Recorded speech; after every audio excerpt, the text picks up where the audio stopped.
Dito po, sige, para makabawi naman tong magazine na ito, balikan nyo sila, sabi mo, this time authorized na namin, ito yung mga magandang tanawin na pwedeng pumunta, i-promote nyo ito. Can you do that?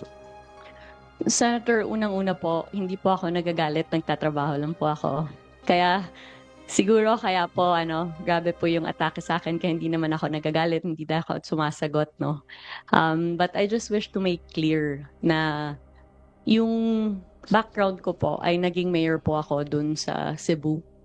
Kaya yung manner, yung urgency, yung presence ng pagtatrabaho, ayun po yung background Okay, ko. yes ma'am. Hindi po ako sanay na magtrabaho sa loob lamang po ng opisina. Nandyan po ako on the ground. In less than 3 years po, nabisita na po natin yung lahat ng rehiyon ng Pilipinas and over around 75% of all the 83 provinces of the Philippines. I agree with you ma'am, totally. Yeah. Hardworking po kayo. Now, sabi niyo po, yung sa magazine, wala pong consent niyo, ilagay mukha niyo. How about dito po sa mga airport sa Cebu? Nandito po yung mukha niyo, welcoming the tourists That's actually not an airport in Cebu. That I believe is in Boracay. in Boracay. Yes. So instead po ng picture, like I said, Yes, nothing yes. personal with you, mama. Instead na, sabi ko kanina, personality, ba't di na lang tayo maglalagay ng mga lugar na pwedeng puntahan na para, like I said kanina, for the end time, maingganyo yung mga tao na, sige, pupunta ko, ang ganda niyan.